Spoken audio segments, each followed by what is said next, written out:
Bersama Yesus ada masa depan. Bersama Yesus masa depan cemerlang.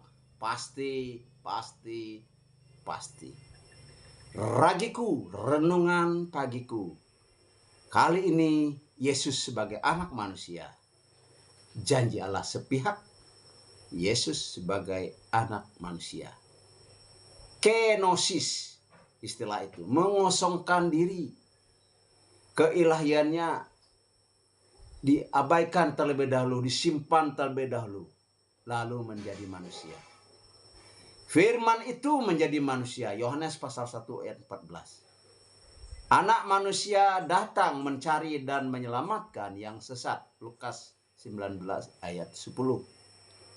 Teologi Kristen mengajarkan bahwa Yesus seorang nabi, Yesus seorang imam agung, Yesus anak manusia tanpa dosa, dan Yesus adalah juru selamat, serta Yesus adalah raja di atas segala raja.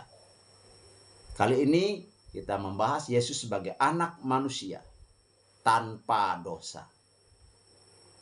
Mengutip khotbah atau pernyataan pendeta Dr. Stephen Tong, Adam diciptakan dari debu tanpa laki-laki dan tanpa perempuan. Hawa diciptakan dari Adam, yaitu seorang laki-laki, tanpa perempuan.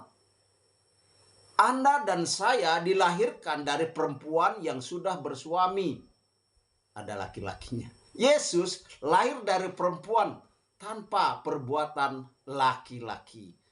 Mantap pendeta Stephen Tong. Pendeta Dr. Stephen Tong.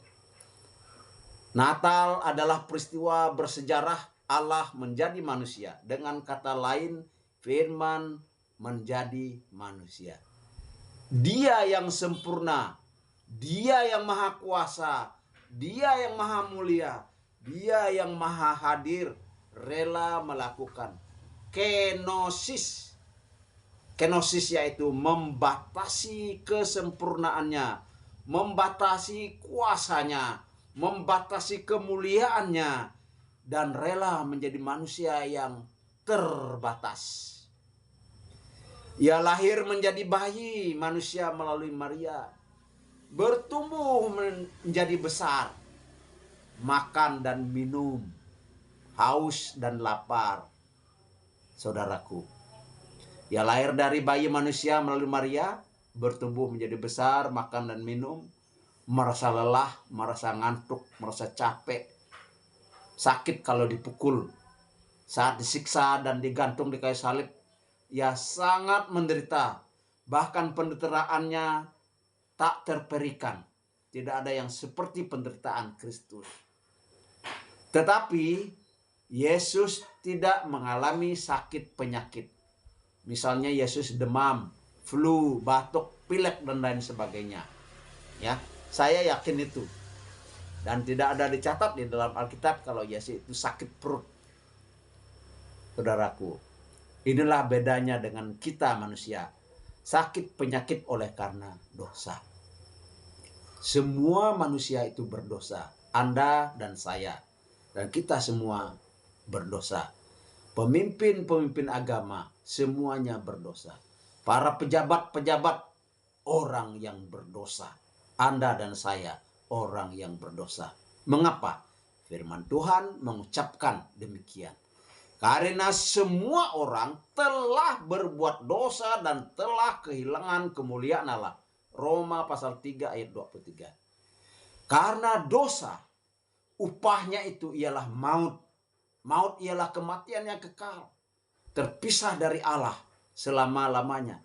Makna terpisah dari Allah berarti dimurkai, dihukum. Dan untuk itulah Yesus datang lahir ke dalam dunia ini untuk saudara dan saya manusia yang berdosa, untuk menyediakan hidup yang kekal, untuk menyelesaikan dosa dan maut. Roma 3 ayat 23, sebab upah dosa ialah maut, tetapi karunia Allah ialah hidup yang kekal dalam Kristus Yesus Tuhan kita. Yesus tidak berdosa.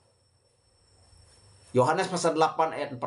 Siapakah di antaramu yang membuktikan bahwa aku berbuat dosa? Apabila aku mengatakan kebenaran, mengapakah kamu tidak percaya kepadaku? Yesus alpa dosa. Apabila aku mengatakan kebenaran, kata Tuhan Yesus, alpa terhadap dosa. Karena ia akan menjadi korban yang sempurna, yang memuaskan hati Bapa di surga. Sehingga Anda dan saya beroleh keselamatan dan pengampunan. Jadi Yesus adalah nabi, Yesus adalah imam, Yesus adalah manusia tanpa dosa. Yang berikutnya kita akan membahas Yesus adalah juru selamat. Dan akan kita bahas juga Yesus adalah raja di atas segala raja. Haleluya, haleluya, haleluya. Saya doakan saudara sehat, selamat, sukses, dan selalu bahagia. In God we trust, in Jesus we are saved. For God is nothing impossible.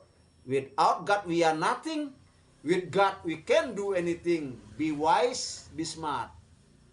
Kembangkan potensi Anda, kelola potensi Anda. Anda berpotensi. Dan Tuhan Yesus Kristus membuat potensi Anda lebih mantap. Roh Kudus diutusnya supaya kita mengembangkan karunia-karunia kita. Saudaraku yang saya kasih di dalam Tuhan, bersama Yesus ada masa depan, bersama Yesus masa depan cemerlang, pasti. God bless you. I love you. Bye, Pendeta Najarudin.